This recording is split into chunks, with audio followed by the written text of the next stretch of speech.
Hello guys, this is your friend and we are back with a new fanfic. And if you enjoy this fanfic, then please press the like button and subscribe to my channel for more fanfic like this. And now let's start the fanfic. Somewhere in the land of lightning. Hey old pervert, wait up! Yelled Naruto as he called out to his sensei.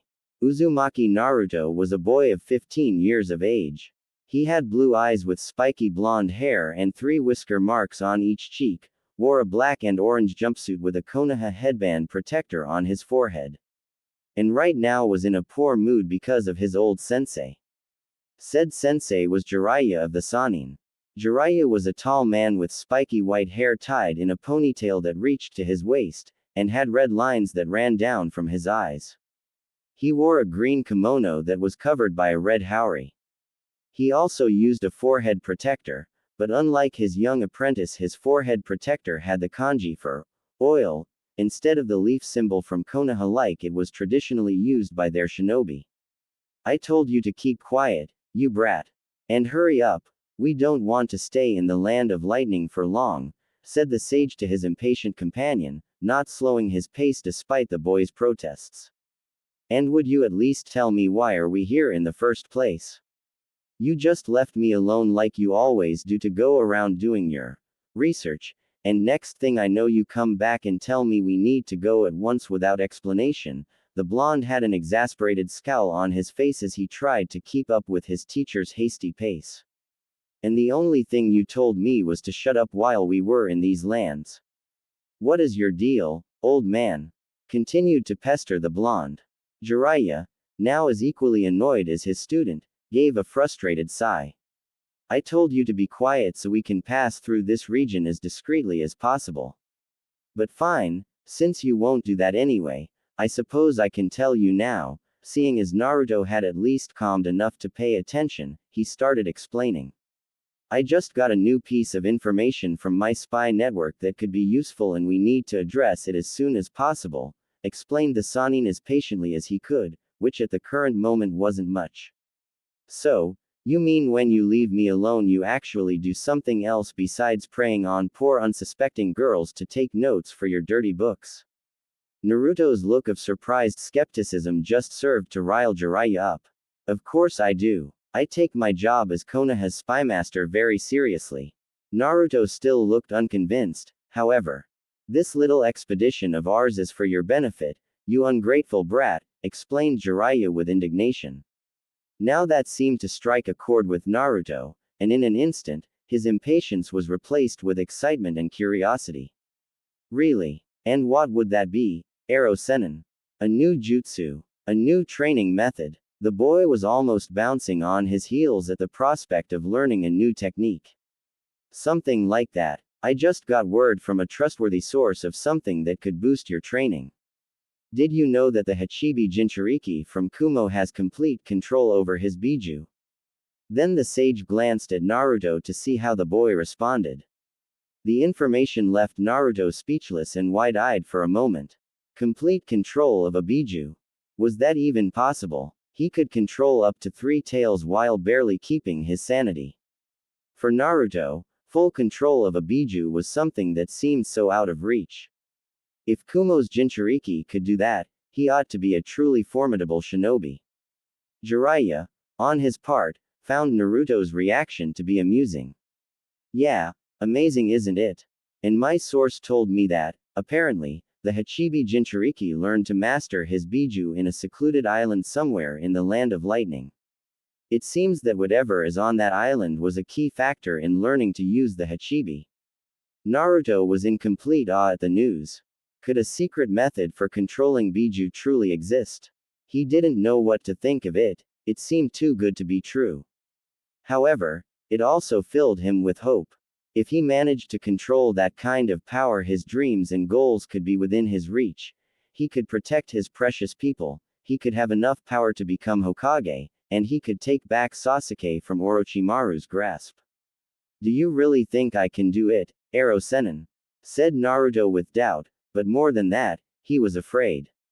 The last time he attempted to control more than 3 tails of the Kyuubi's chakra he almost ended up killing Jiraiya.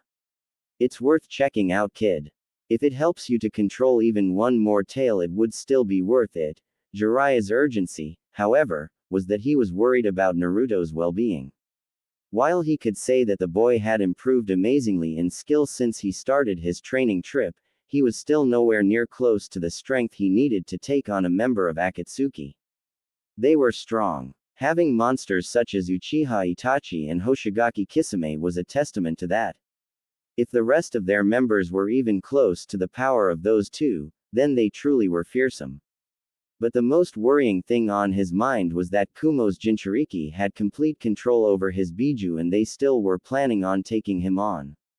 Jiraiya himself couldn't think of a more dangerous thing than a fully realized Jinchuriki, and the Akatsuki were confident enough in the power of its members to hunt such a beast of a shinobi. If those were the kind of foes that Naruto was up against, then the boy simply had no hope of coming on top, not at his current level. He needed to find a way for Naruto to get strong fast, and he needed it now. He had considered trying to teach the boy Sage Mode, but he didn't know how long it would take. Typically, completely mastering Sage Mode took years, and it didn't warrant that you would be adept at it.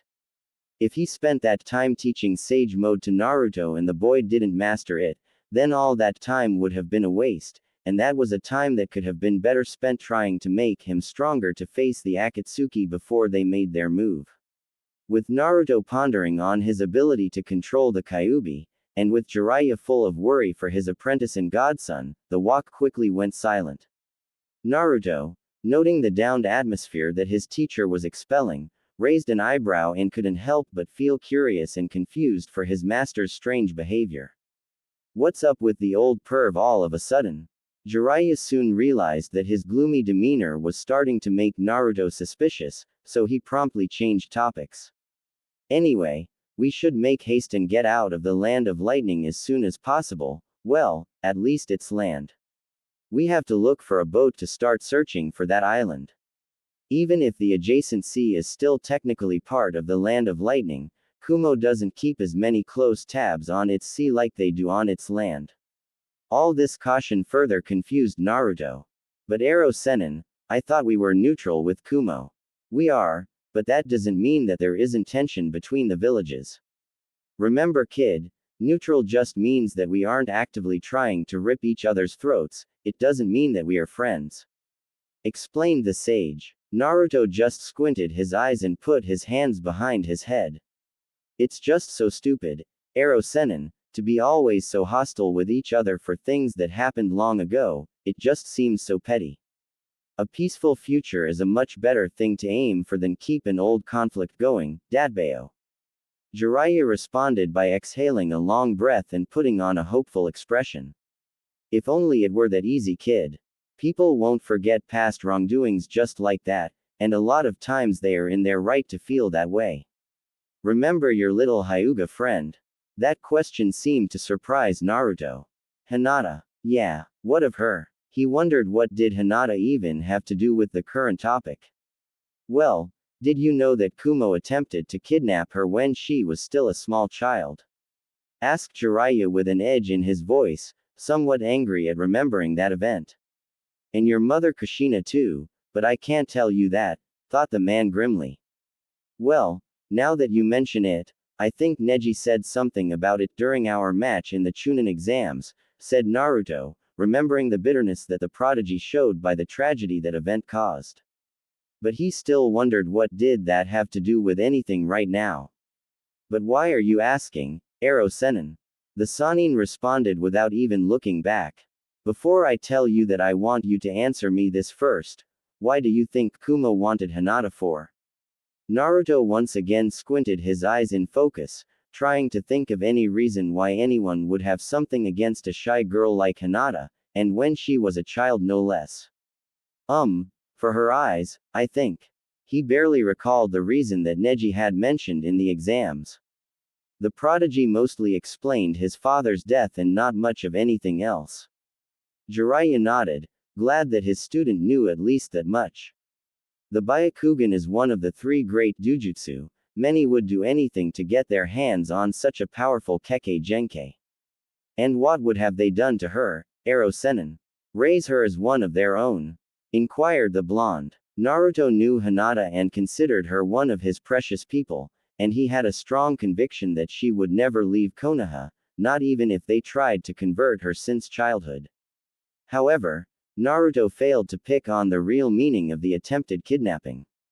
Naruto, you are a good kid and you have a good nature, but that also makes you naive, thought Jiraiya with a bit of sadness, as he knew that most likely in the immediate future Naruto would face hardships that will probably crush his good-natured spirit. If it didn't, he could die in the face of the challenges that awaited him. Kid, being forced into loyalty to Kumo would have been the absolute best-case scenario for the poor girl had the abduction been successful. Naruto raised an eyebrow in bewilderment. That was a best-case scenario. They could have taken her eyes and transplanted them into their own ninja. But what would most likely have happened is for her to become a breeding stock for life, and they would have still taken her eyes while at it, explained Jiraiya darkly, driving home just how terrible her fate could have been.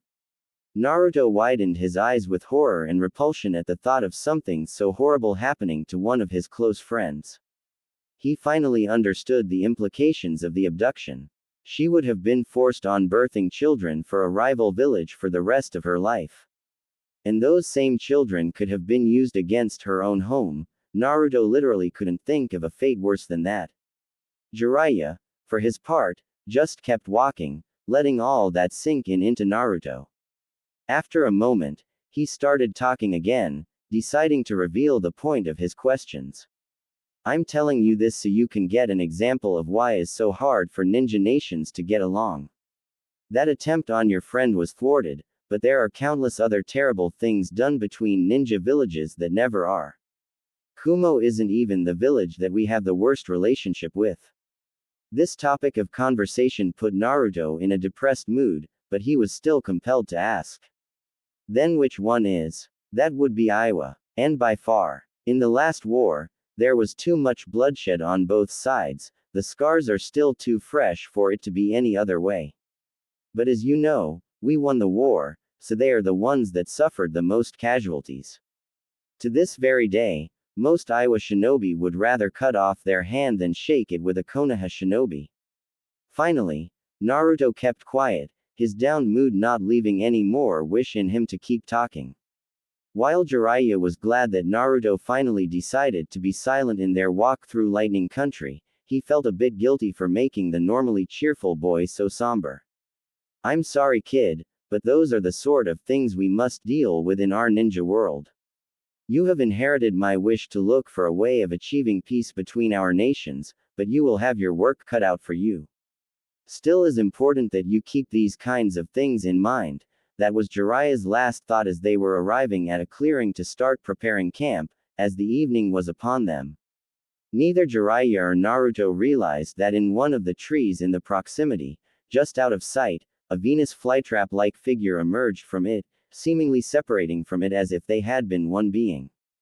The flytrap-like extension opened to reveal a head with green hair and a face with a white half, while the other half was black. The flytrap-like man was wearing a black cloak with red clouds. So it seems that the Kyuubi and Jiraiya of the Sannin are in Kumo looking for a better way to control the Biju's power, said White Zetsu with a carefree and mischievous attitude, but also full of malice. We should inform Tobi of this development. This time, Black Zetsu was the one who spoke, but unlike his white counterpart, he sounded much more serious and eerie. After that, Zetsu just sank again into the tree trunk until it left no sign that he had ever been there in the first place. Unknown location. A tall man wearing a black cloak with red clouds sat on a rock in a damp, dark cave. The dim light of the night sky filtering through the entrance barely made it possible to see the man's outline. The strange man had short spiky black hair, and his face was covered by an orange mask with a spiral pattern that only left a hole for his right eye. He had his arm resting on his knee as he patiently waited for Zetsu to finish his briefing on the new intel regarding the Kyuubi. And that concludes my report, finished Black Zetsu dutifully. The man just kept silent, thinking over this new bit of information. What should we do about this, Tobi? This could be a good chance to snatch the Kyuubi. even if it is a bit early, said White Zetsu with a toothy grin, restless for a plan of action. Toby could see what Zetsu was getting at. In all these years that Jiraiya took over Naruto's training, the man had been extremely cautious. Never stranding too far from his allies in the Land of Fire, should an attempt on the Kyuubi be made. Adding the fact that Jiraiya was one of the strongest shinobi alive, it was a situation that made it very unlikely for the Akatsuki to go after the Kyuubi prematurely for one reason or another. For Jiraiya to suddenly relinquish his until now overly cautious behavior meant that he either strongly believed in this new method of controlling the Kyuubi, or he was getting desperate in that particular endeavor that he would take the chance with anything half decent that he could get to improve his odds. It was probably the latter if Jiraiya's hasty attitude was any indication. Indeed, going for the Kyuubi right now would be the most logical course of action, however. Zetsu's white half raised an eyebrow in curiosity at Toba's hesitation. Capturing the Kyuubi at the moment was the logical step to take, for Zetsu at least. Zetsu, did you check on that other task I commended to you?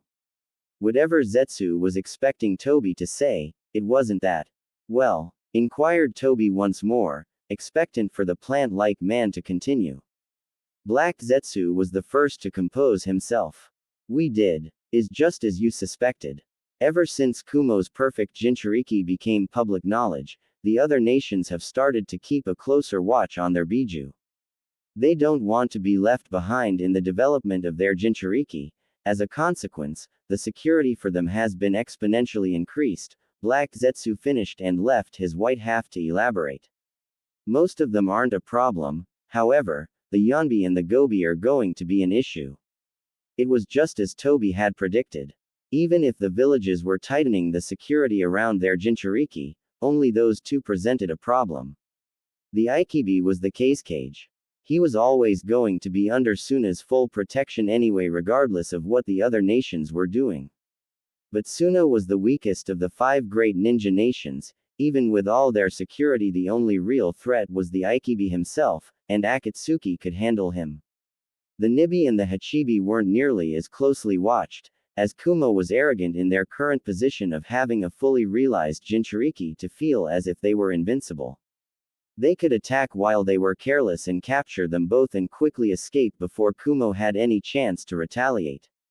The Sanbi's current whereabouts were unknown to Kiri, and their only remaining Jinchuriki defected, preferring to live in solitude as a missing nin.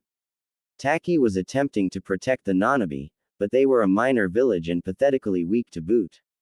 A single Akatsuki member would be enough to wipe out the entirety of Taki without even breaking a sweat, even with their hero's water. However, the Yonbi and the Gobi were a different matter. Iwa had them under tight watch, and Iwagakure wasn't weak like Suna and Taki. Unlike Kiri, they still had both their Jinchuriki, and they weren't being careless in their confidence like Kumo. Even getting close to either of the Jinchuriki would quickly bring the whole of Iwa's might on them. Even the Akatsuki would have trouble fighting 2 seasoned Jinchuriki supported with an entire powerful ninja village that had the most experienced kage in all the elemental nations all at the same time. The most effective way of handling that situation was to find a way to isolate each Jinchuriki and cut off the chance of them getting help from their village or fellow Jinchuriki. Even if the Kyuubi was an easy pick right now, Toby first wanted to think over the entire situation before making a move. Zetsu felt like he had been waiting forever with how long Toby had been quiet, at least the white half did. What are you scheming, Toby? Don't keep me in the dark here, thought White Zetsu impatiently. Black Zetsu was as calm as usual, seemingly not bothered at all by the long wait. After taking his time, Toby spoke at last. Zetsu, tell Nagato to arrange a members' meeting. We need to have everyone on this. Oh, so you do have a plan, Toby? Said White Zetsu, excited and relieved at the same time for finally being done waiting. Indeed, I may have a way for one situation to deal with the other, and with that, the masked man disappeared by being absorbed in a spiral space distortion coming from his right eye. Knowing that was his cue to leave, Zetsu sank into the ground, leaving the damp cave empty. Iwagakure no Sato. Iwagakure no Sato was a village made of stone, surrounded by a mountain range and waterfalls. The buildings were carved out from the very same mountains of the region, making them like towers, and due to its hill-like structures, the paths between them had to be connected with bridges. The village had business of all kinds, with civilians and ninja going on about their daily routine. As one of the great 5 ninja villages, it was a sight to behold. And currently, their leader the Tsuchikage was eating in a small barbecue restaurant celebrating with his son, Kitsuchi, his bodyguard and family friend, Akatsuchi, and finally his granddaughter, Kuretsuchi. Akatsuchi, try to leave some barbecue for the rest of us. Even I may not be able to pay for all the food you eat, said the ruler of Iwa. Onoki was a very short old man. He had a long beard that reached to his chest and an almost as equally long mustache. Due to his age, his white hair only covered the lower half of his head, which he kept in a topknot, and had a red round nose. He wore a green flak jacket covered by a green coat with yellow borders. I'm sorry Tsuchikage-sama, I'm just making the most out of this. Is not every day that you offer to pay for everyone's meal, said the voracious boy. Akatsuchi was a large plump young man, had small black eyes, a large round nose and seemed to have a perpetually happy-go-looking face. He was wearing the standard Iowa uniform, which consisted of red clothes covered by a brown flak jacket, but he also wore a red bandana over his head that had the metal plate of a forehead protector, and he kept a yellow scarf wrapped around his neck. Well, this is a special occasion after all. Kuretsuchi has been waiting a long time for her Junin promotion. Kitsuchi was a tall man, he had dark eyes, a big nose and graying hair and a beard. He was also wearing the standard red uniform of Iowa with brown flak jacket, and like Akatsuchi, over his head he also wore a red bandana with Iowa's forehead protector insignia. Took you long enough to promote me, Gramps. You know damn well I'm one of the best shinobi in the village, said Kuretsuchi smugly. She was a young woman of 17, almost 18 years of age. She was wearing the standard red Iowa uniform with brown flak jacket and forehead protector. However, her right sleeve was missing, and wore black gloves on her hands. She also had a red skirt that showed her fishnet-covered legs. She had pale skin and short black hair framing her face, but her most notable feature was her pupil-less pink eyes. Your head is hard as stone and your ego is too big for your own good. I first wanted to make sure that your judgment was fit for a Junin, said Onoki in a matter-of-fact manner. While it was true that she was one of their most skilled ninjas, and probably their best kunoichi, and at only 17 years of age at that, she could be very overconfident, brash, and a bit immature at times, but there was no denying that she was a prodigy. There were even talks among the populace that she was well on her way to be the best option for Tsuchikage once Onoki retired. Kuretsuchi just dismissed her grandfather's claim, waving her hand with a carefree smile. Yeah, just you wait, old man, I'm gonna take your job before you know it. I'm just getting started by becoming Junin. In fact, I bet I could beat most Junin in Iowa. You just proved his point, Kuretsuchi, thought Akatsuchi with a sweat drop on his head and a deadpan expression. Onoki huffed in indignation at Kuretsuchi's careless attitude. That's exactly why I didn't want to promote you just yet. If you keep acting like that you will never be Tsuchikage. Though, you can't deny Pops, that Kuretsuchi is strong for her age. If her skills keep growing at the rate they have been, before long she just might become our best candidate for Tsuchikage, remarked Kitsuchi. Not you too, Kitsuchi. Don't go encouraging her behavior, said Onoki, exasperated at his son. Akatsuchi just laughed at their antics and Kuretsuchi soon joined him. Anyway, we are here to celebrate, and I would like to make a toast for Kuretsuchi's progress, said Kitsuchi, now standing up. May she continue making us an Iwagakure proud, he said while lifting his cup. For Kuretsuchi, echoed Akatsuchi and Onoki. And even some of the other clients joined in, also proud of the Tsuchikage's honorable granddaughter. Later that day, Kuretsuchi sat on her bed as the late afternoon sunlight came through her window. She had a sad look in her eyes while she looked at a picture frame in her hands. The picture was that of a woman that looked strikingly similar to Kuretsuchi.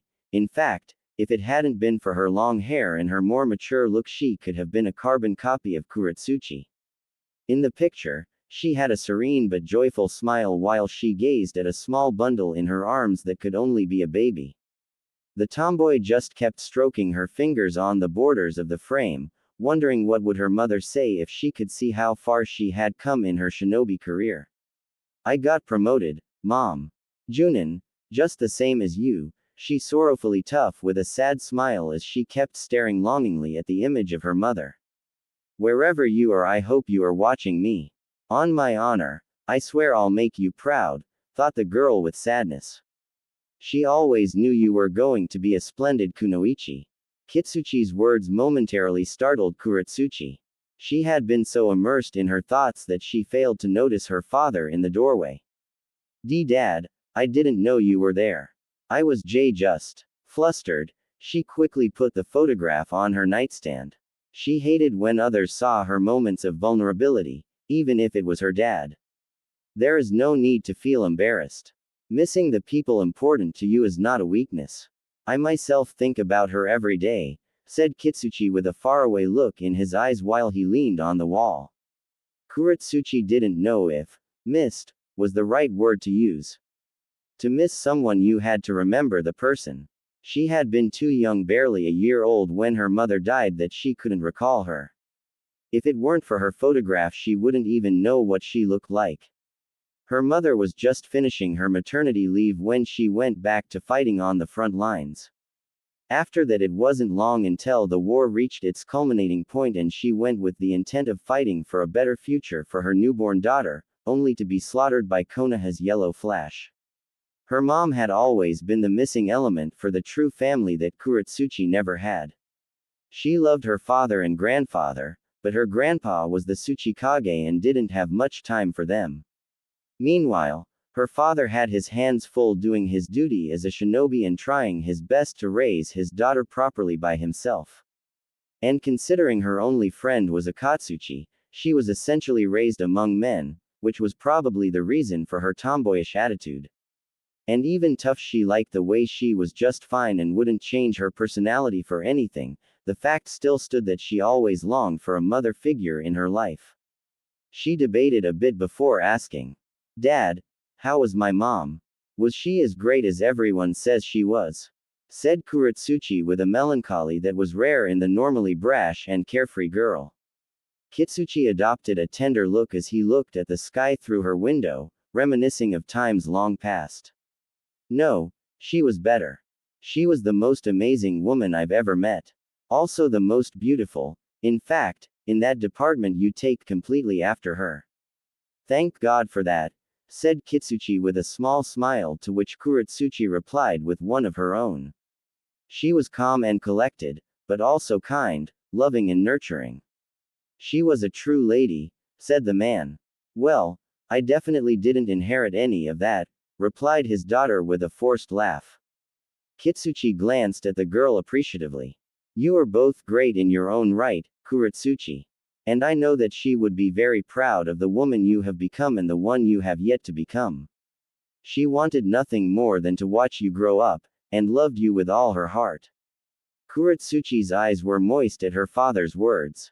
Even tough, it was not the first time she asked for details of her mother. She liked to ask once in a while to avoid forgetting about her memory, as it was all that was left of her. Damn Konoha for what they did.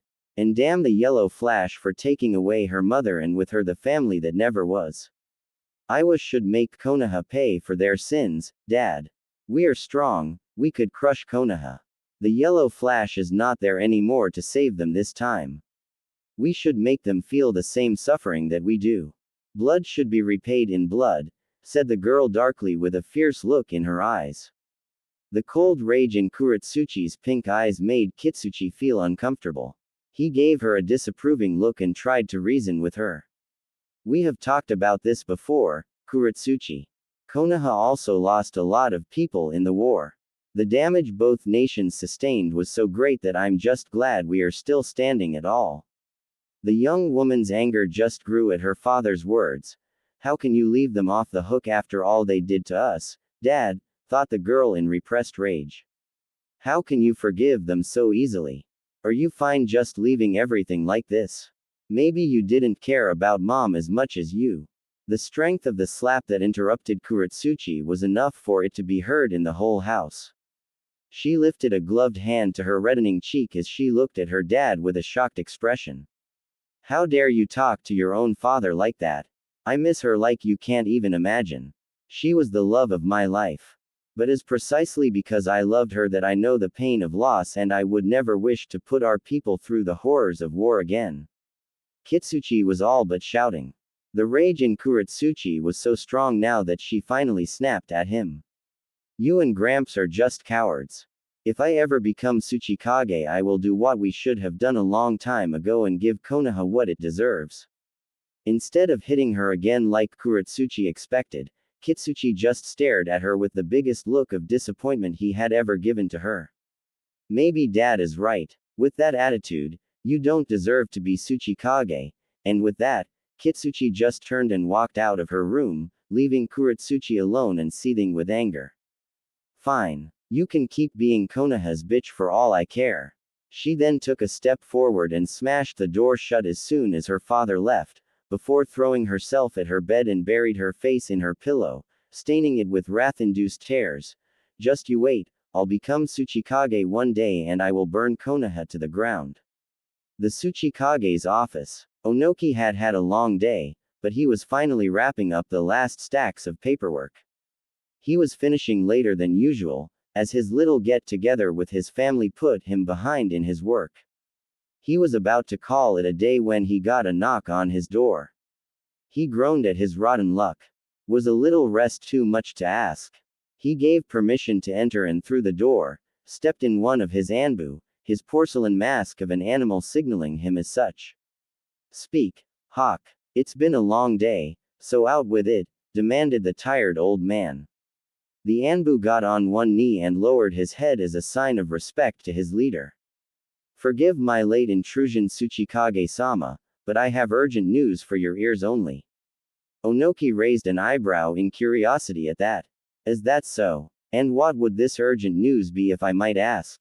Our spies reported that Jiraiya of the Sannin is heading deep into the land of lightning along with his pupil, reported the Anbu in a monotone voice.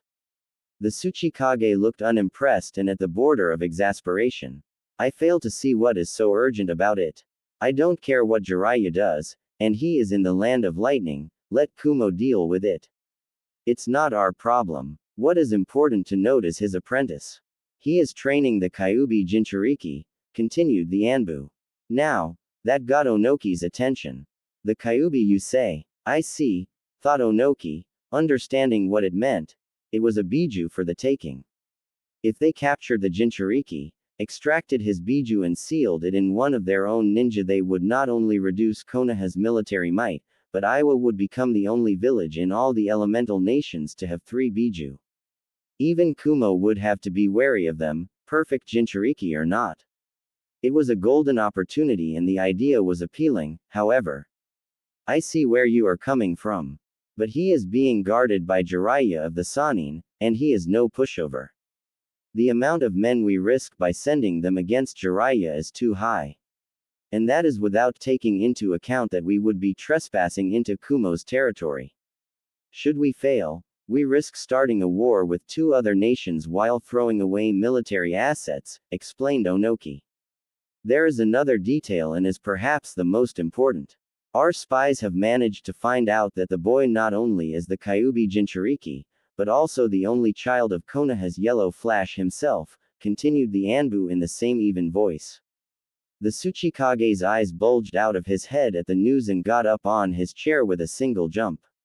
What did you say? The Yellow Flash's son? Are you sure about this? Asked the old man with urgency.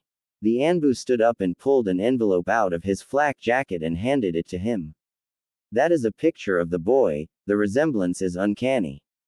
The Tsuchikage hastily grabbed the envelope and pulled out the photograph. He stared wide-eyed and agape at what he was seeing. Is like seeing a ghost. He is practically identical to the Yellow Flash. If that wasn't enough, we also found out that he was born 15 years ago, on October 10th. The same day the Kyuubi attacked Konoha. Now Onoki had no doubt in his mind that he was the Yellow Flash's son. Jinchuriki were typically picked from the Kage's family to more easily ensure their loyalty. What a better host than the Yellow Flash's newborn child. Do you know anything about the boy's abilities? It is to our knowledge that he possesses the summoning contract with the Toads, and already mastered the Yellow Flash's original jutsu, the Rasengan. Jiraiya was the one who trained the Yellow Flash. After all, it is to be expected that he would want the man's son to follow in his footsteps. The diminutive Tsuchikage had a scowl on his face and was grinding his teeth at what could be the second coming of Konoha's Yellow Flash, the same man that almost single-handedly turned the last war in Konoha's favor, the very same man that killed 1,000 Iowa shinobi in a single battle. Among those casualties was Kitsuchi's late wife. Onoki had heard enough, now he had a choice to make. Good job for bringing this to me. You are dismissed. The Anbu gave a bow to his leader and exited the office, leaving the Tsuchikage to his thoughts. Onoki had already forgotten about his previous tiredness and knew he wouldn't be getting any sleep that night, as he had a lot to consider. Mountain range of Iwagakure. Outside of Iwagakure and just far enough to avoid the village patrols, two men waited. They both wore black cloaks with red clouds and were using conical straw hats. However, one was a hunched figure that you could only see the upper half of his face as his lower half was covered with a piece of cloth. He also had what appeared to be a long, metallic scorpion-like tail that came out of the back of his robe. The other figure was a young blonde man with long hair that he kept in a high ponytail, and had a long bang hanging over his left eye. But the one trait that really drew attention were what appeared to be a mouth in each of his hands. What is taking him so long? I hate to be kept waiting, said the shorter one with a deep hoarse voice. You should really learn some patience, Sasori no Dana. After all, with that body, you have all the time in the world, said the blonde man to his partner with a cheeky grin. Shut up, Deidara. I'm not in the mood to be listening to your prattle, said Sasori with irritation to his partner. So touchy. You know, being so close to home makes me a bit nostalgic. I wouldn't mind leveling a building or two to remind my countrymen of the magnificence of my art, said Deidara while playing with some clay to pass the time. That trash you do with your clay isn't art. Art is everlasting, is something that can be admired for generations to come. And I told you to shut up, repeated Sasori. Your puppets are okay, I guess, but nothing compares to the beauty of the power of an explosion. Hearing people's screams of terror as their houses crumble down just brings a tear to my eye, said Deidara, waving off Sasori's previous comment. Sasori was about to lash out at Deidara for once again failing to be silent when suddenly the same Anbu that had been with the Tsuchikage just an hour ago arrived in a shunshin body flicker. Took you long enough. How did it go? Asked the puppeteer at the Iwa Anbu. The sleeper agent turned his head at Sasori and stared straight at him through his porcelain mask and responded with a monotone voice. The Tsuchikage seems to have taken the bait. I expect him to mobilize against the Kyuubi soon. How I would have loved to see old man Onoki flipping his shit when he found out about the boy, said Deidara giving a small laugh. Then everything went according to plan. Return to your post, we are done here. Sasori dismissed his sleeper agent and the Anbu went away the same way he had come. Now all that is left to do is wait for the perfect moment. If everything goes well we might just snag as 3 Biju at once, stated Deidara. You can wait by yourself. I'm not staying here doing nothing. I'll come back later when the time to act is right, said Sasori, turning away and walking in the opposite direction. Wait up, Sasori no Dana, we still have to report to Leader Sama. Hey, Sasori no Dana, are you listening to me? Deidara caught up to Sasori and both walked away, intending on returning when all the pieces of their plan had fallen in their place. Iwagakure's streets. Kuretsuchi yawned as she made her way to the Tsuchikage's tower. She and her father had been summoned for a mission briefing at first hour in the morning and she was definitely feeling the lack of sleep. She would really like to know what could be so important that her grandfather needed them so early.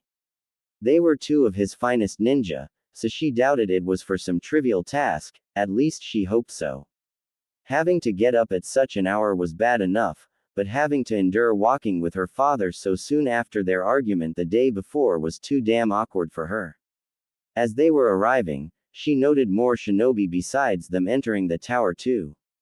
She wondered if they had been called for the same thing. Kuretsuchi and her father also entered and went up the stairs, and her suspicions were confirmed when she saw a considerable amount of ninjas gathering outside her grandpa's office. What really caught her attention was that most of them were Junin. There were a few experienced Chunin and a bunch of Tokubetsu Junin, but generally, all of them were highly competent shinobi. What is going on here? Thought the girl, puzzled. While gazing through the large hall she caught sight of a familiar figure, Akatsuchi. Hey Akatsuchi, over here. The tomboy called out to her chubby friend with enthusiasm. Said boy turned around and looked at her with surprise. Kuretsuchi, I didn't know you were here too, responded the young man with his ever-present cheerful face. I just got here, said the girl with a small smile. And speaking about it, do you have any idea of what's this all about? Akatsuchi just shook his head while giving a shrug. No idea really. I got called here so early I didn't even have time to get breakfast. The young prodigy gave a sigh and turned her head to look in contemplation at the rest of the ninja gathered. Same on my end. I wonder what's gotten into the old man, there are too many high-ranked shinobi in here. Akatsuchi frowned in worry. I just hope nothing bad has happened. Kuretsuchi could only agree with him. After a considerable amount of ninja arrived, they were called into the room. When they entered they could barely fit into the Tsuchikage's office even though it was relatively big.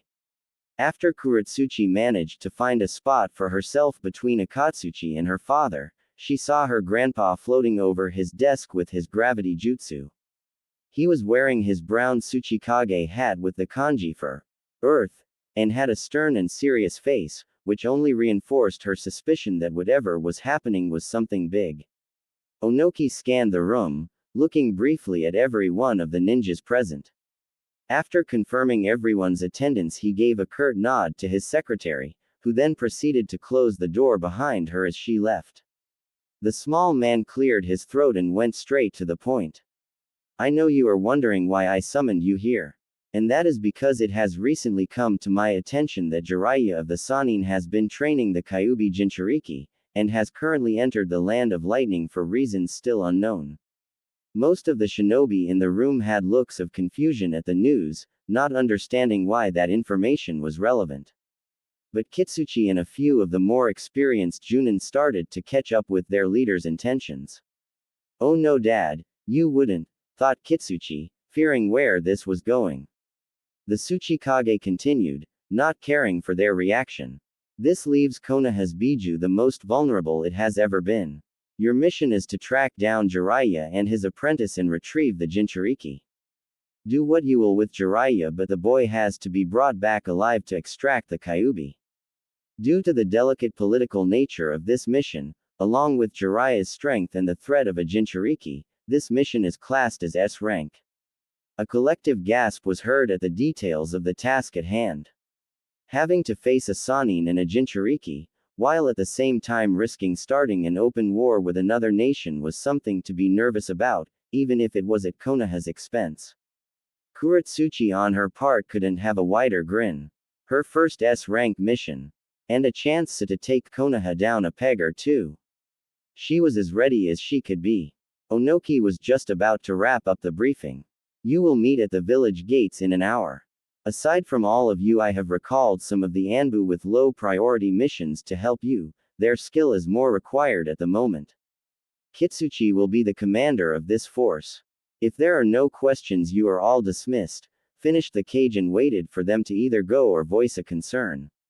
Everyone started leaving, except for Kitsuchi, who stayed behind staring at his dad in silence until it was only father and son in the room. Onoki turned to look at his son with a raised eyebrow.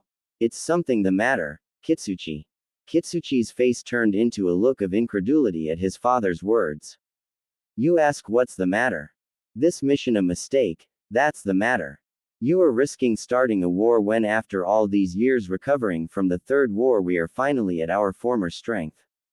And you are risking throwing away all that progress just for a single biju. The small man narrowed his eyes at Kitsuchi's tone. This is a good opportunity for Iwagakure. If we succeed we could become the strongest village in the elemental nations by the mere fact of possessing 3 biju. His son couldn't accept his reasons.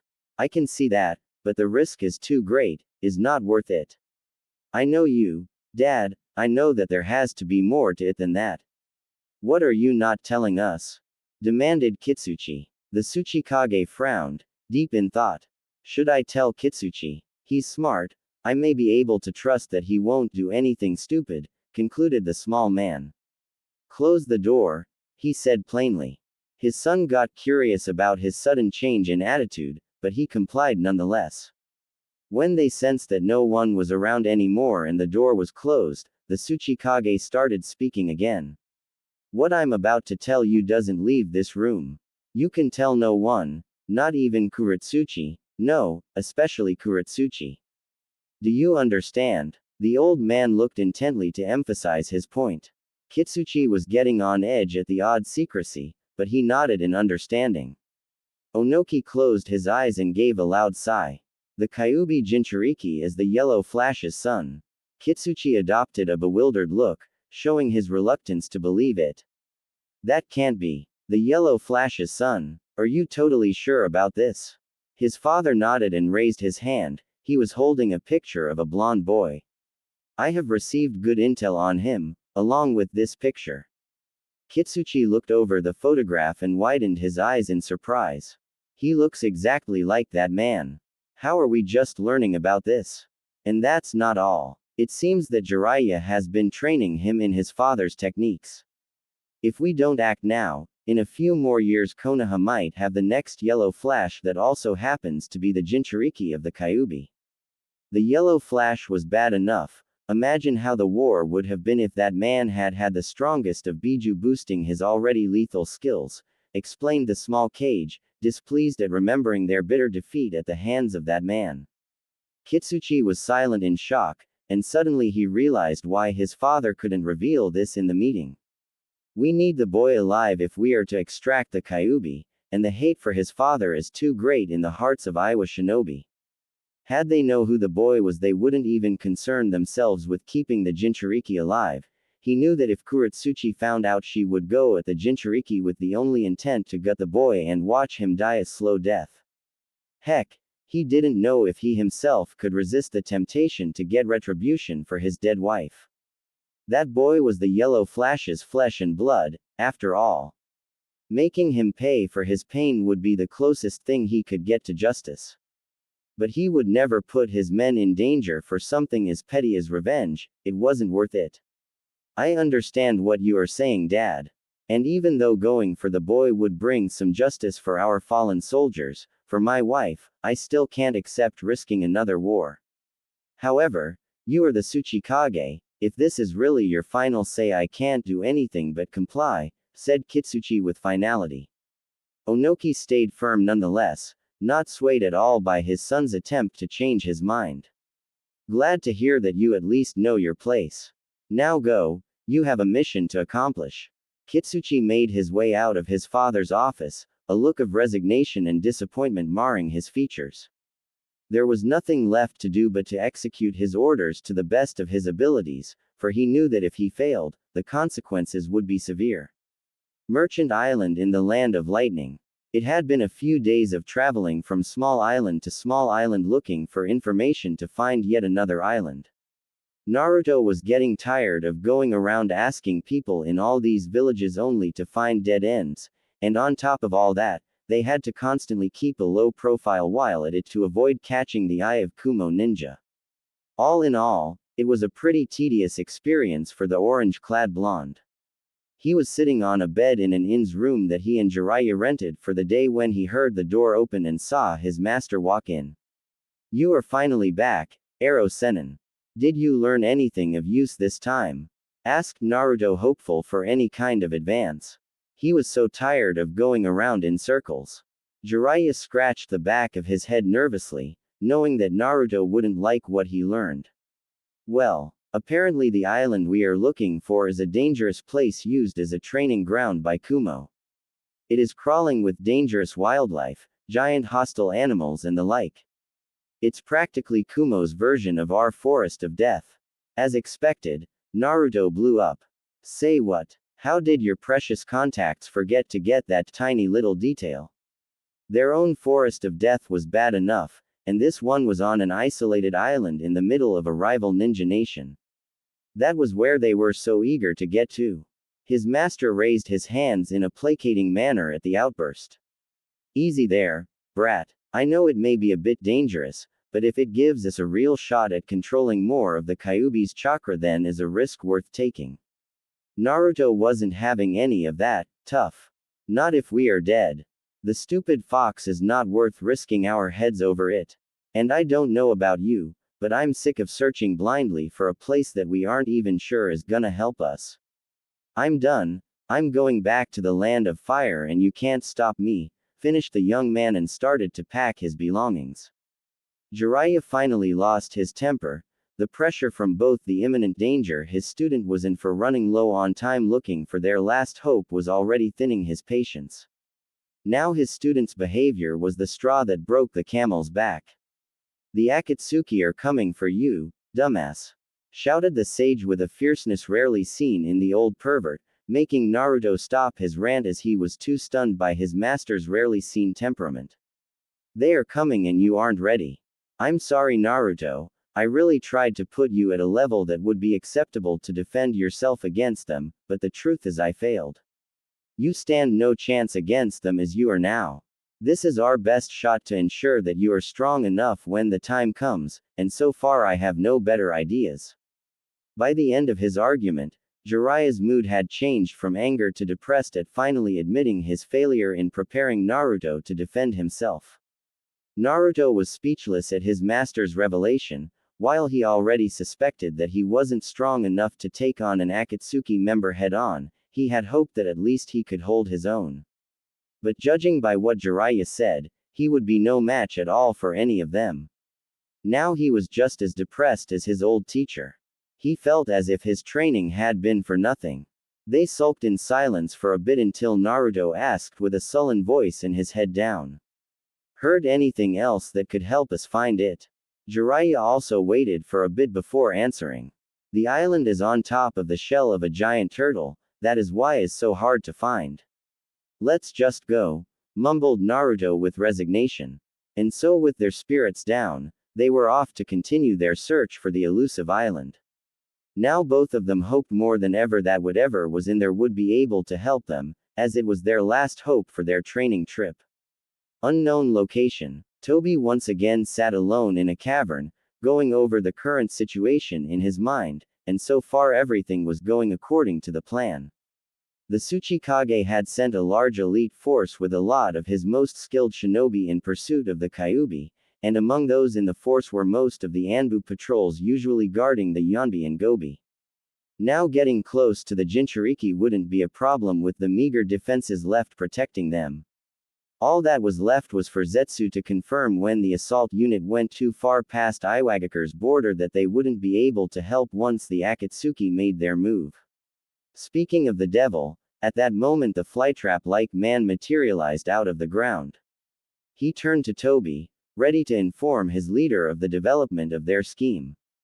The force hunting the Kyuubi is already on the seas of the land of lightning giving chase to the Jinchuriki. At this point even if they were to turn around and come back they would not get here in time to save the Yonbi and Gobi, reported Black Zetsu in his deep monotone voice like always. That was what Toby had been waiting for. It was the moment to start making their move. Now is the time. Inform the others to be ready to act. But have them wait for our signal. The attack has to be a coordinated effort if we want to capture both Jinchuriki at the same time. Will do, Toby. They are already on standby. Some of them are restless to start, said White Zetsu with his usual cheery disposition before submerging himself and his black half on the ground after just arriving. Toby stood up, ready to leave too. Even if he wasn't part of the operation, he still wanted to see the performance of the Akatsuki members, albeit at a safe distance of course, as it still wasn't the moment to reveal himself to the world. Sea of the Land of Lightning. The cold breeze of the foggy night could be felt on the ship, but Kitsuchi didn't even pay attention to the uncomfortable weather. A lot was at stake on their success to pay any mind to it. The Iowa commander stood motionless on the railing of the wooden ship, showing an air of confidence and authority to help the morale of his troops. For Iowa shinobi like them who were used to always fighting on dry land, the climate conditions were unfavorable. Not only was the environment bothersome, but most of the time they didn't even have land for their earth-based jutsu, and the only times they did was when they passed by the occasional small island. This meant that they were fighting at a slight disadvantage when it came to their jutsu repertoire. Still, even with that handicap, most of them were junin, and that meant that almost all the shinobi in their unit were proficient in more than one element, and some shinobi like Akatsuchi could expel rocks from their mouth created with chakra. Also, they had members of the Kamizuru clan, and they didn't use a lot of element-based jutsu because their clan techniques were based around manipulating insects, not unlike Konoha's Aburame clan, except that they specialized in the use of bees. And speaking of which, some members of the Kamizuru clan were using their insects to scout the location of the Kyuubi Jinchuriki and the Sannin to ensure that they were still on the right track. With the mist covering their advance, they were safe to get close and get the upper hand with a surprise attack. Their ship should be bigger anyway. They rented a big warship from some mercenaries and the Jinchuriki was traveling in a small fishing ship. They would have the advantage once they started raiding their target. A member of the Kamizuru clan was just receiving some of the bees he had sent out to scout, and after gathering the intel his small summon had brought him, he went straight to Kitsuchi. Captain Kitsuchi, we are only half an hour away from our target. If it wasn't for the mist we could have a visual already. Kitsuchi gave out a deep sigh, knowing that a battle would soon break out. He quickly composed himself and called out to his men in authority. All of you, prepare for battle. We will soon reach the Jinchuriki and Jiraiya of the Sannin. If you have anything you need to do to properly equip yourselves, now is the time. Everyone started digging through their ninja tools and grabbed any weapons they may need. Kuretsuchi and Akatsuchi were on the lower deck finishing their preparations. Akatsuchi was nervous about the mission. He had never been against a foe such as Jiraiya, and the prospect of fighting the Sannin wasn't too appealing for the plump boy, so he tried to relieve some tension with small chat. What do you think of this, Kuretsuchi? Aren't you a bit tense, or scared for that matter? The tomboy turned to look at her friend with an excited grin. Scared? Not a chance. This is the biggest mission I have ever gotten, and if we succeed we will deliver a fatal blow to Konoha. Besides, we have a large force of strong shinobi with us. Even just you, me, and Dad would be a force to be reckoned. With these many people here there is no way we can fail.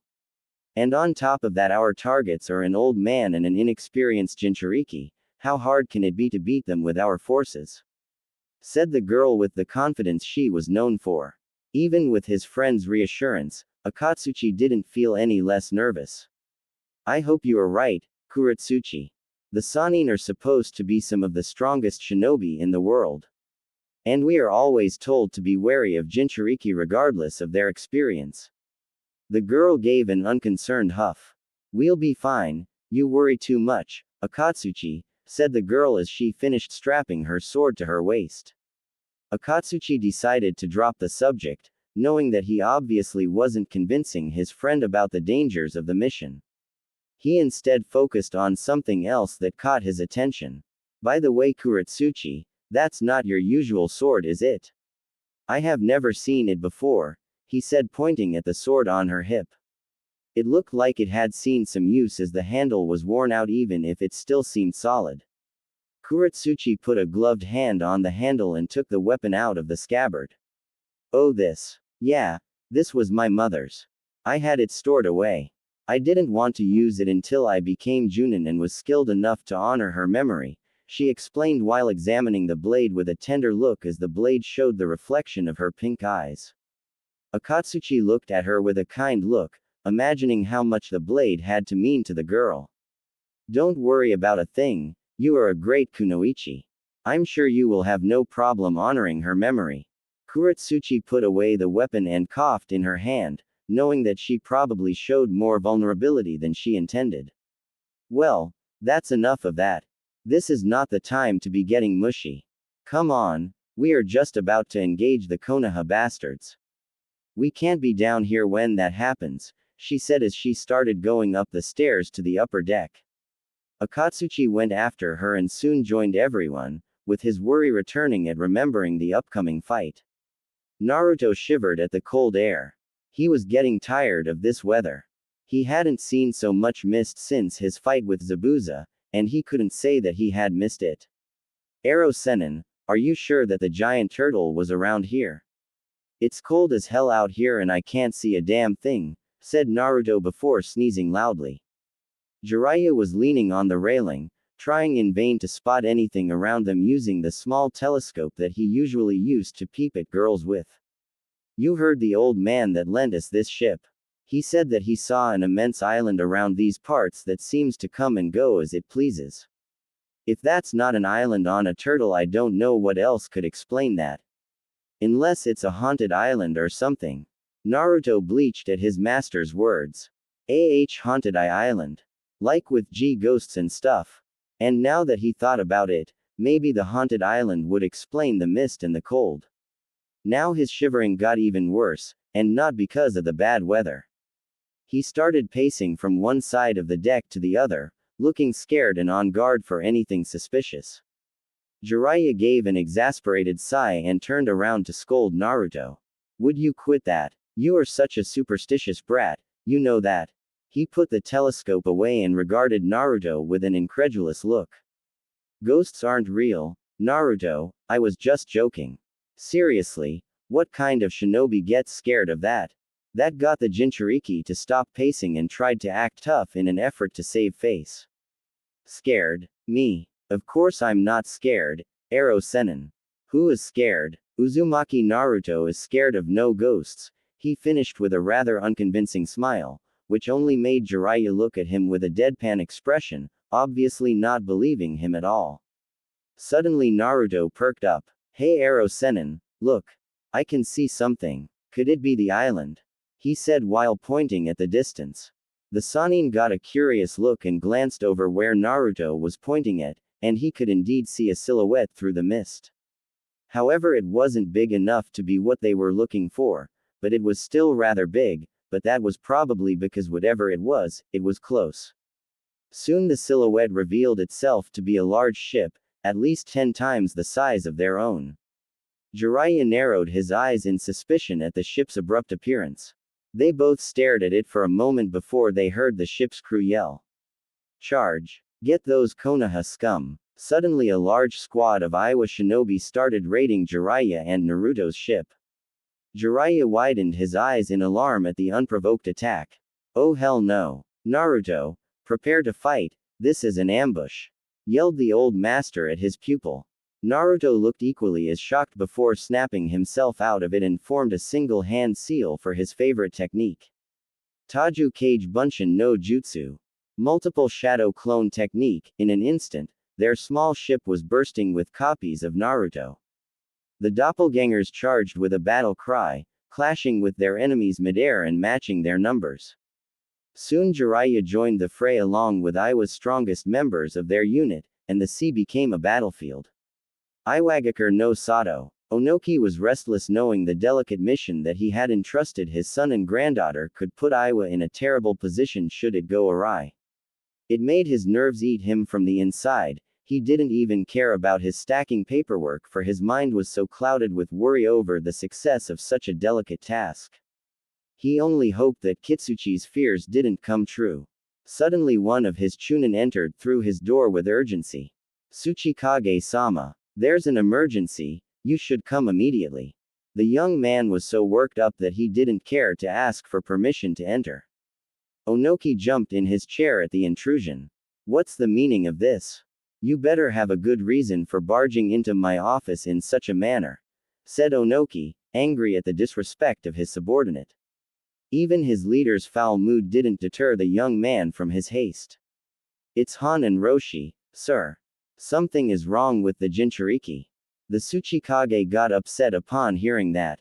What do you mean about that? Demanded the diminutive man. Onoki followed the Chunin to the roof, and he could, in fact, see a great amount of smoke coming from two different locations in the distance, Roshi and Han's cabins. They are battling, they wouldn't be using that much strength otherwise, said the Tsuchikage in worry. For them to be fighting just when he had recalled their Anbu patrols had to mean that someone was waiting for the perfect moment to go for both of them at once. It couldn't be a coincidence, someone planned this. Call all the available shinobi we have, we need to protect the Yonbi and Gobi. I'll be personally going to help Roshi, you and the rest help Han, said the Tsuchikage in a hurry to the young man. Before the man could reply, Onoki noticed two small white clay spiders crawling on both sides of the shinobi and widened his eyes, recognizing that particular jutsu. The small man floated away with his gravity jutsu just as the small arachnids detonated on the Chunin he had just been talking to. The resulting explosion was big enough to blow a good part of the roof they were standing on, and the only sign that the young man had been there was a shower of blood and gore. Onoki looked with shock at what just a second ago had been one of his shinobi. Long time no see, old man. Did you miss your old student, called a cloaked figure in the sky, riding what appeared to be a giant white dragon made of clay. If Onoki hadn't been angry before, now it was a certainty. Deidara, I knew it was you, I could recognize your jutsu anywhere. The small man glared at his former pupil. The blond man grinned mockingly at the old cage. And here I thought that you would be happier to see me. I was in the neighborhood and decided to take a moment of my time to visit my old home. Everything's looking good over here, you have done a great job of keeping things in check, Onoki. However, this place is missing my touch.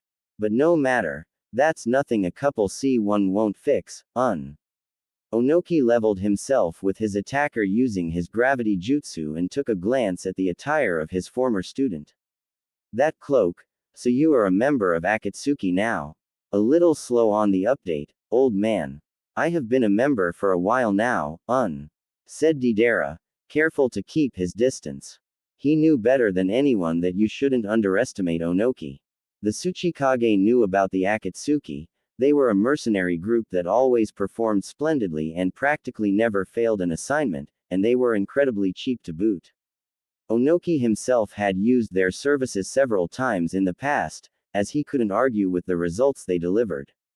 But being under attack by them made him feel like a fool for ever associating with the bastards. The undersized man crossed his arms over his chest and demanded answers from his former soldier. Stop fooling around. What do you and your accomplices hope to gain from this? Why are you targeting our Jinchuriki? Deidara gave a dry laugh at Onoki's questions. Ha, like if I would tell you something like that. But enough chatter, weren't you going to help your precious Biju right now?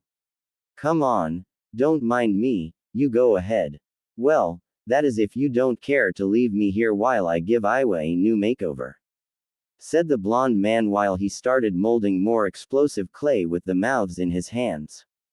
The small Tsuchikage's eyes narrowed in barely contained rage at the actions of the man. I always hated your cowardly way of fighting, Deidara. But I never expected you to fall this low. See how much I care.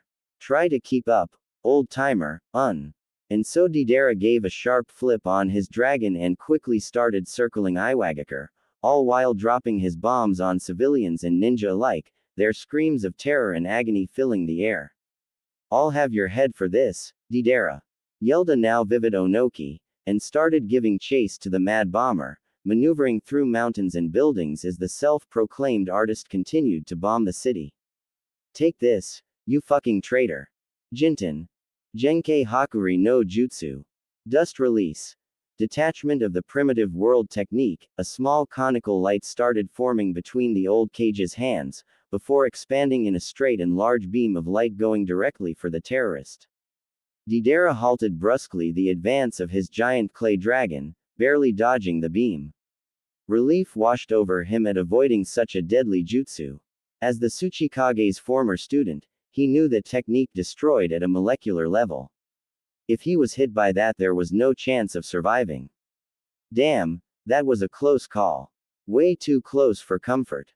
I think I really pissed off the old man this time. He didn't plan to stick around for long anyway. He just needed to buy some time for Sasori, Kakuzu and Hidan so they could finish capturing the Yonbi and Gobi. Thanks to the missing patrols usually guarding the bijus, they were discovered only after they were halfway done with their fights, but they still needed just a small distraction to avoid any risk of anyone getting there in time to save the Jinchuriki or give chase once they got them. And that task had fallen onto Deidara, as he had the best mobility out of all of them, and was also the most slippery. He just needed to keep Onoki and the rest of Iowa busy for a short while. But at least as long as he stayed in the skies, the rest of the Iowa ninja couldn't do anything but defend themselves from his explosives. Onoki knew that Deidara was stalling for his comrades, but he couldn't leave Iwagakure unprotected to the assault of the crazy blonde. If he had to choose to save his village or his Jinchuriki, he would choose his village 1,000 times over. You'll regret ever showing your face here again. The next one won't miss. Deidara clicked his tongue in worry. If he kept running away, he would eventually be caught, so it was time to start defending himself. Don't think you can't take me on so easily, you old bat. Let's see how you like a taste of the greatness of my art, The large dragon turned around and went straight for the old cage. The clay creature started spitting small birds made of clay that started homing on the small man. Deidara also started making exploding birds made of clay, and soon a large flock of the small creatures started swarming Onoki until he couldn't keep dodging for long and few of them managed to reach him. Deidara made a single hand seal and yelled, "Katsu!" causing a large explosion. However, instead of the charred remains of Iowa's beloved leader, what fell was a rain of small pebbles, a rock clone. Where did he go? While looking around for any sign of the Tsuchikage, he caught sight of a bright light coming from down below. He widened his eyes and quickly did a barrel roll, but was just a bit too slow, and the next Jinten beam obliterated the left side of his dragon, along with his arm. The mad bomber started a free fall while yelling bloody murder due to his missing limb, but he quickly got his bearings and made a large bird of clay with his remaining arm holding onto it. He couldn't afford to get to the ground or he would get ganged up on by all the Iowa forces. Screw this. This is long enough. I'm getting out of here. Deidara started gaining altitude for his next and final jutsu, pulling out a small clay statue that had an open mouth and wing-like arms wrapped around it. I'll make you pay for taking my arm, old man. Or rather, your precious village will. I have a special gift just for you. My C3 will make a burning crater out of Iowa because art is an explosion. The Akatsuki member proceeded to drop the statue over the village, and as soon as he did, the statue became huge and extended its arms as it continued its free fall. Onoki looked in horror at the large figure. Fearing for the safety of his people, he used the Jinten once more and fired it at the statue, tearing a huge chunk of it. However, the rest of the statue detonated soon after, and the inferno that enveloped the sky could be seen for kilometers. Once the explosion died off, the old Tsuchikage took to the air once more to evaluate the damage done. He managed to trigger the explosion high enough that the radius of it damaged only the taller buildings, but still the shockwave was so strong that most of the surrounding structures got big parts of them blown off, and adding the rest of the C1 bombs Deidara had been using, there was virtually no building in Iowa that hadn't received some sort of damage. And speaking of the mad bomber, there were no signs of him anywhere. Obviously, he used the last jutsu as a distraction to cover his retreat. Onoki's ire was palpable. He had been unable to protect his Jinchuriki, his village, and his people. He continued to watch the damage done when one of his Anbu reached the roof of the building he was floating over. Tsuchikage-sama, we suffered heavy casualties in the center and west side of the village, and we still don't know the status of the Jinchuriki. Your orders, sir? Asked the masked shinobi, anxious for the answer of his leader. Gather all the able shinobi you can find and look for wounded. Forget the Jinchuriki, we must have lost them by now. Attending the injuries of our people is more important at the moment, said the diminutive man in resigned anger, knowing that they lost and the enemy had gotten what they wanted. The hatred in the man's eyes could have chilled to the bone anyone that met his gaze. Akatsuki, I'll paint the streets red with the blood of your members, that I promise you. Sea of the land of lightning. The ocean was littered with the remains of what used to be a fishing boat, and there was the occasional Aiwa corpse here and there. Even the warship that Aiwa had used was in a poor condition by the ferocity of the skirmish. The only thing keeping the battle even was Jiraiya's prowess and the sheer number of Kyuubi-enhanced clones that Naruto could make, and even then, the two Konoha shinobi were starting to be overwhelmed, having had more than a few close shaves. The situation was so critical that Naruto had been forced into his chakra cloak, which made him sport a bubbling red aura of chakra in the shape of a fox, had his canines and claws elongated, made his hair wilder, his whiskers thicker, and his eyes red and slitted. Kitsuchi was impressed. He knew of Jiraiya's strength, but he never had the chance of fighting the man until now. Not even during the war did the occasion present itself, but he had never expected the Sannin to be this strong. The man had managed to repel almost everything they threw at them, and the sheer amount of shadow clones that the boy could make was insane, but he could notice that both of them wouldn't be able to keep this up for much longer. Even if the Kyuubi Jinchuriki seemed to have almost unlimited chakra, Jiraiya did not. It was only a matter of time until he dried himself out. All of you, keep them on the defensive. They can barely hold on, victory is almost ours. All his troops reorganized themselves and started preparing another round of attacks. Jiraiya noticed their attack pattern and knew what to expect, but he also knew that he and his pupil were in trouble if things kept going at this rate. There was no choice, he would have to use Sage Mode. Not only did Sage Mode improve all his abilities tremendously, but it also let him save his own chakra by using natural energy from the environment. Besides, having Shima and Fukusaku helping him would be a great asset. Naruto, I need you to cover me for a moment, use more of the Kyuubi's chakra if you can, but I need them off my back. Yelled the Sannin to the feral boy. You got it, Arrow Sennin. Naruto focused for a moment before a second tail of chakra materialized behind him. With the increase of the amount of chakra, Naruto could also feel the increase in the Kyuubi's influence over him. His demeanor became more savage, and after creating a dozen shadow clones they all gave a mighty roar. Due to the Kyuubi's chakra powering them, the clones' battle cries were so powerful that they caused small tidal waves that disoriented the Aiwa shinobi. Taking advantage of the chaos they made, the chakra-cloaked copies jumped towards their enemies with red spheres of compressed circulating chakra in their hands. Rasengan. Spiraling sphere, most of the Aiwa shinobi managed to dodge the assault, but the few that didn't, met their end in a giant explosion of water that the attack leveled in the collision. The massive attack made the Aiwa ninja lose sight of their targets in the mist when they were forced to retreat a great distance to avoid it. They stopped for a moment trying to relocate the two Konoha ninja when out of nowhere a small stream of high-pressure water dismembered some of their ninjas, forcing the Aiwa shinobi once again to dodge to avoid being skewered. From the mist emerged Jiraiya, but his appearance had quite a few changes. He was now sporting a goatee, a big warty nose, and webbed hands and feet. And aside from his change of appearance, he had two small old toads on his shoulders, one seemed to be a male and the other a female, and both were wearing small capes fitting for their size. The male toad was green and had a white mop of hair, large eyebrows, and a goatee. And the female toad was a lighter shade of green and had short wavy purple hair. The blonde boy was nowhere to be seen, most likely he fell back to avoid getting in his master's way. I think I got a few of them, Jiraiya-chan. said the male toad, now confirmed to have been the cause of the stream of water. Seriously, boy, why are you always summoning us in such annoying places? Salt water is bad for our skin, you know, said the female toad, annoyed at the sage. I'm sorry, Fukasaku Ojisan, Shima Obasan. I'm in a bit of a pickle here. I can't fend these guys off and protect Naruto at the same time all by myself, said the sage, somewhat embarrassed at being scolded by the toad, but soon gave the Iowa shinobi all his attention once more.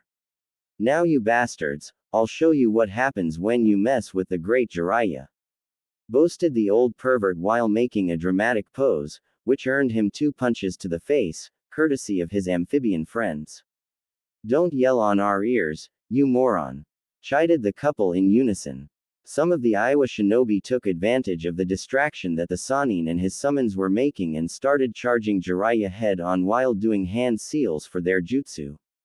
But in the blink of an eye the sage was upon them, wielding in one hand a giant blue ball of chakra like the one the Jinchuriki used moments ago, but this one was several times the size of its user. Cho Odama Rasengan, ultra big ball spiraling sphere, yelled Jiraiya while bringing down the enormous sphere of condensed chakra on the dozen Iowa shinobi. The cries of agony of the men were soon muffled as their bodies started disintegrating in the giant orb until nothing was left of them. Kuretsuchi was in awe at the raw power that the Sannin was showing. She hadn't expected the man to be this powerful. Kuretsuchi. She was taken out of her stupor by Kitsuchi's call and she turned to look at her dad. When Kitsuchi knew that he had his daughter's full attention, he proceeded to relay his order. Take our remaining Anbu and go past Jiraiya without being noticed. Use the mist as your cover. I need you to apprehend the Jinchuriki and bring him to us. Once we have him in our grasp, we will make a run for it. Jiraiya has revealed his true power. To stay and fight him head on would be suicide. Our only chance of success is to escape with our target. But be careful, a Biju's chakra is not to be underestimated, even if its user is not that much skilled by himself. That chakra is so strong that it makes the boy a threat, he told the girl with authority. Kuretsuchi looked at her father with determination and nodded. I won't let you down, Dad. She called their remaining squad of Anbu, which was about a dozen, and went into the mist and out of sight, intending on hiding from the powerful sage as they tried to reach their objective. Jiraiya, nevertheless, suspected what they were trying to do, but he wasn't about to go looking blindly for Anbu-level shinobi, but he knew a way to easily find them. They are hiding from us. I'm counting on you, Obasan, requested Tashima. The small summon looked at Jiraiya knowingly and nodded. On it, Jiraiya-chan, she stuck out a bizarre-looking tongue. It was long and thick, with warts all over it, and seemed to have a face with small squinted eyes and a wide grin with sharp teeth. The weird creature-like tongue started sniffing the air, and after a moment, Shima detected a couple signatures, but she widened her eyes in surprise at what she was feeling. With haste, she started elongating her tongue in what appeared to be a random direction. Jiraiya, Fukasaku and even the rest of their Iowa enemies got varied looks of surprise at the weird behavior. The appendage tried to wrap itself around something in the mist that no one could see, and the warts in the tongue started to release an acid substance while trying to catch whatever it had sensed. 2 figures came rapidly out into the middle of the battlefield after just avoiding being melted in the acidic shower. The figures revealed themselves to be 2 men. They were wearing black cloaks with red clouds, which gave them away as members of Akatsuki. Jiraiya widened his eyes in worry at the identity of the newcomers, remembering the last time he met them. These 2 again, so this is why Shima Obasan looked so worried. The situation just took a turn for the worse. One was a very tall man, with gray-blue skin, spiky blue hair, and had what appeared to be gills under his round black eyes. Aside from the standard Akatsuki cloak, he also had a big 2-handed sword wrapped in bandages, that at the moment he was resting it against his shoulder while he wielded it one-handed. It seems that we have been found out, Itachi-san. Such a shame really. We were planning on killing whichever side was left standing and take the Jinchuriki for ourselves, said the man with a grin, exposing his sharp teeth. His partner was a pale-skinned man with jet black hair that he kept in a low ponytail, and his bangs framed his face. He was devoid of all expression, and he had an air of cold serenity about him. But what really stood out were his blood-red eyes with 3 tomo surrounding each pupil. Careful, Kisame. Now that we have lost the element of surprise, our mission won't be so simple anymore, said the stoic man to his comrade. Hey, silent killing was more Zabuza's style anyway. I'm more of steamroll through the opposition kind of guy, said the blue-skinned man, seemingly excited at the prospect of a battle.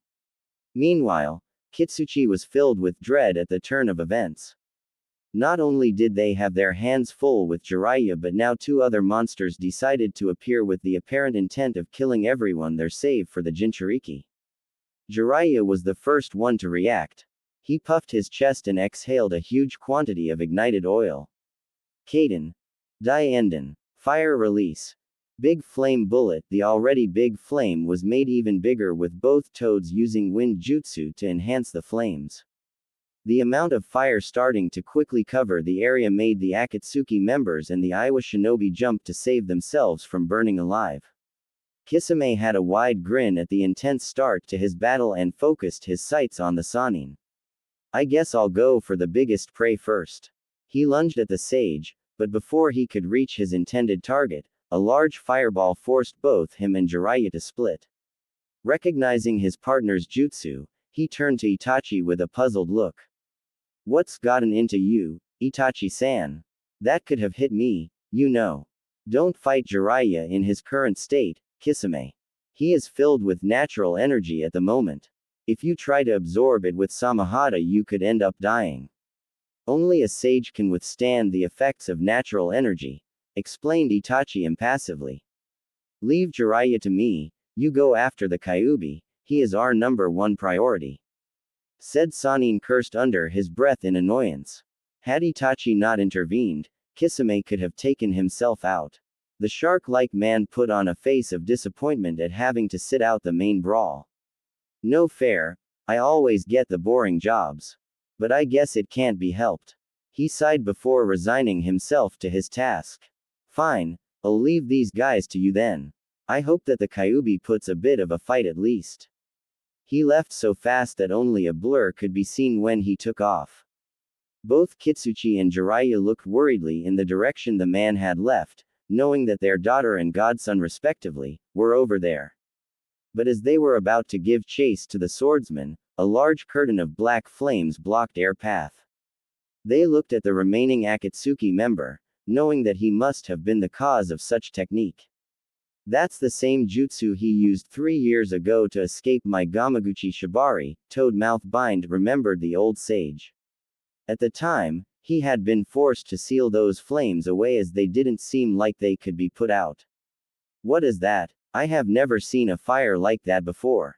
It's even burning on water, thought Kitsuchi in bewilderment. All the remaining Iowa shinobi, Itachi, and Jiraiya looked tensely at each other, and in an instant, all 3 factions started the skirmish once again in an effort to make an opening to go help their respective allies. When Kisame reached Naruto, the boy and his clones were already engaged in a fight with a squad of Anbu and a short-haired Kunoichi. As soon as he arrived, everyone stopped fighting and turned to look at him in surprise. Hello there. I'll be taking the Kyuubi now, but you are free to try to stop me, make it worth my while. The blue-skinned man told them with a predatory gaze. The Anbu looked extremely wary of the former Kiri ninja, while Kuratsuchi didn't know yet what to make of the odd-looking man. In contrast, Naruto seemed ready to tear apart the swordsman. While influenced by the Kyuubi, seeing someone that was part of the organization that made him live in worry of being hunted down was more than enough to make his blood boil. He remembered how easily the swordsman had subdued him 3 years ago, but he sure as hell wasn't going down without a fight. Naruto created even more shadow clones. And along with the ones that were fighting the Anbu a moment ago, they rushed at the monster of Kiri, claws and Rasengan at the ready to tear him to shreds. Kisami's grin got even wider at the boy's aggression. He avoided their swipes with ease and dispelled them with a slash of his own soon after, and all while he parried the Rasengans with his sword, dissipating them as he absorbed the chakra powering them. Kuretsuchi took advantage of the blonde distracting the Akatsuki member and signaled her Anbu to capture the boy. Now's our chance. Go for the Jinchuriki. The shinobi complied and made their way to the chakra-cloaked boy. They split up into two groups. One group jumped into the air, preparing a water-based collaboration jutsu, while the one on the ground posed to strike with their blades to incapacitate their target. Naruto first focused his attention to the Anbu preparing to lunge at him with their swords. He gave a sharp turn of his body, smacking his attackers with his chakra tails, knocking them back as blood flew from their wounds. He then looked up as he heard the remaining Anbu finishing their jutsu. Sweden. Mizoripa. Water release. Water trumpet, yelled the Iwa shinobi as they launched a large jet of water from their mouths as they descended upon Naruto. The Jinchuriki took a deep breath and gave a loud roar, producing a large shockwave that neutralized the water technique and sent the users flying. He didn't get any respite, however, for as soon as he got rid of the Anbu, Kuretsuchi flanked him and started using her Kekkei Genkei abilities. Yoden. Sekaigyo no Jutsu. Lava release. Quicklime congealing technique, the girl spat a large ball of quicklime from her mouth at the orange-clad genin. Naruto attempted to sidestep the slimy substance, but he wasn't quick enough and one foot got encased in it. He momentarily tried to shake it off, but the quicklime started to harden like concrete at the contact with the water he was standing on, effectively trapping his leg and hindering his movement at having to carry the mass glued to him.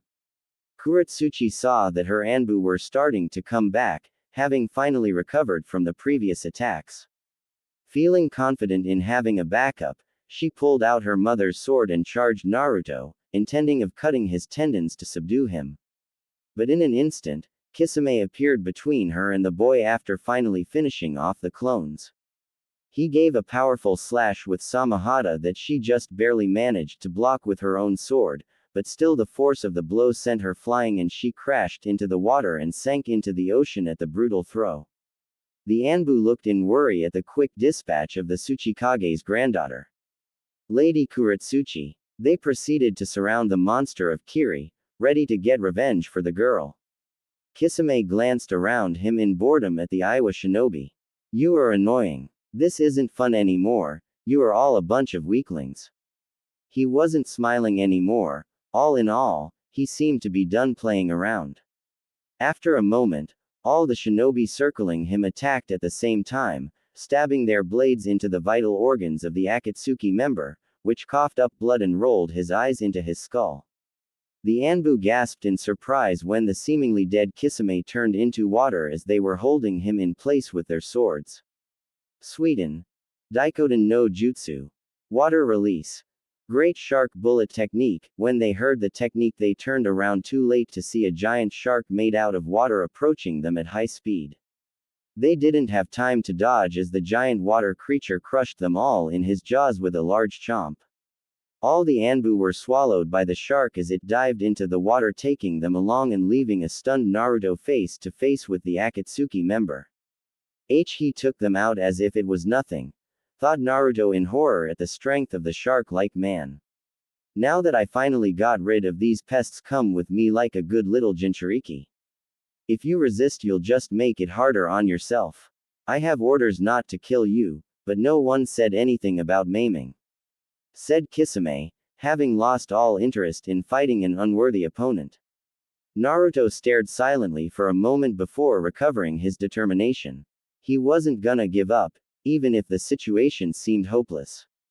That was his ninja way. He jumped at the swordsman with a battle cry, in an effort to claw his face off. The tall man easily sidestepped every single swing that Naruto threw at him, and faster than the boy could follow, he brought his bandaged sword down on the Jinchuriki's torso. In that single swipe, the sword absorbed all the demonic chakra that Naruto was expelling, leaving him back to his normal appearance, his red cloak completely gone. Naruto gasped and got on one knee, barely able to keep himself standing on the water surface. He always ended up tired when the fox's chakra ran out, but to have him forcefully taken left him completely exhausted. What is the deal with that sword? It took so much of my chakra I can barely move. Nevertheless, Kisame didn't give him a moment to catch his breath. He slashed Naruto one more time, wounding him and making him faint due to chakra exhaustion and the after effects from using the Kyuubi's power. As the boy started to sink into the sea, the man grabbed him by the arm and pulled him up to avoid letting him drown. Yoden. Sekaigyo no Jutsu. Lava release. Quicklime congealing technique. When the former Kiri shinobi sensed the attack coming, he quickly turned around, gave it a chop with Samahata, once again absorbing the energy powering the quicklime jutsu and leaving it useless. He searched for the user of the technique and found the same kunoichi he had dealt with earlier. She looked annoyed at having been tossed so embarrassingly, and took out her own sword and clashed with Samahata, pressing against the man with all her might. You are out of your league, girlie. But you have spunk, I'll give you that, said the shark man with an amused grin. She clenched her teeth in rage, she hated being underestimated. Shut up, you piece of shit. You just came here to ruin my mission and kill my comrades. I'll make you pay for that. She tried to hold her ground, but she was being pushed back fast, and the worst part was that Kisame didn't even seem to be putting much effort into it, and all while carrying an unconscious Naruto on the other hand. That mouth of yours is gonna get you killed, girl. So much confidence without the skill to back it up. You should learn your place, said Kisame with his grin returning, finding pleasure in tearing down Kuretsuchi's ego. Faster than Kuretsuchi could follow, Kisame delivered a hard kick to her stomach, making her stumble and lowering her guard for a moment. The former Kiri shinobi exploited her momentary stunned state to swing his sword into her chest, wounding her and taking a large chunk of her chakra. The tomboy gave a cry of pain and brought a hand to hold her injury, staining her palm in blood. She started having trouble standing because of her chakra exhaustion. With her current reserves, in a few minutes, she wouldn't even be able to keep water walking. She looked to Kisame with dread. She hadn't felt this terrified in a long time. In a single attack, he weakened her enough to have her completely at his mercy. Whatever he threw at her next, she knew she wouldn't be able to avoid it. The man gave another swing of his massive sword with the intent of finishing her off. She lifted her mother's sword to block it, but she knew it was useless. With her current strength, the attack would go through her defense without a problem. However, before the blade reached her, Kitsuchi rapidly came out of the mist to parry Samahata with a kunai, just barely halting the attack. Soon after, a large golem made of rock pushed Kisame to the side, making him drop Naruto. Akatsuchi appeared from the mist too, dissipating the golem he just used to hit the shark-like man. The plump boy turned to his friend in concern. Are you okay, Kuretsuchi? She looked in surprise and relief at her friend and father, not expecting their intervention. She nodded to Akatsuchi, confirming her well-being. The wound wasn't life-threatening at the moment, but it would have to be patched up soon to avoid becoming so. Her father had her eyes peeled in watch for the missing Akatsuki member and quickly grabbed Naruto to keep him from sinking. He took a side glance to her daughter to relay her a new order. Kuretsuchi, take the boy and go, quickly. The Uchiha and Jiraiya will be here soon. The rest of our forces are keeping them occupied, but they won't last. Akatsuchi and I will try to hold this one for as long as we can, he said while handing her the unconscious Jinchuriki. She took the boy and carried him with uncertainty, not liking the idea of leaving her father and best friend to face such a dangerous opponent by themselves. Suddenly, Kisame came rushing at them, sword at the ready to cleave them off. Akatsuchi created another rock golem and intercepted the blade while Kitsuchi encased his first in stone with a jutsu, preparing himself to join the fight. Go now, Kuretsuchi, yelled her father in urgency. She didn't waste another moment and took off, not even looking back. She ran through the mist with Naruto on her back.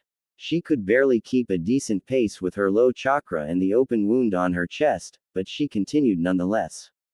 She kept on looking for any place she could hide and rest. After she had recovered enough, she would go looking for her father and what was left of their unit, but first, she needed time to heal properly. After a while of sprinting, she started to make out a figure in the mist, and after getting closer, she noticed that it was huge. Soon she came to see a large island, larger than any island she had seen until now. It seemed to have a large forest with giant spiky trees that was more than big enough to lose any pursuers.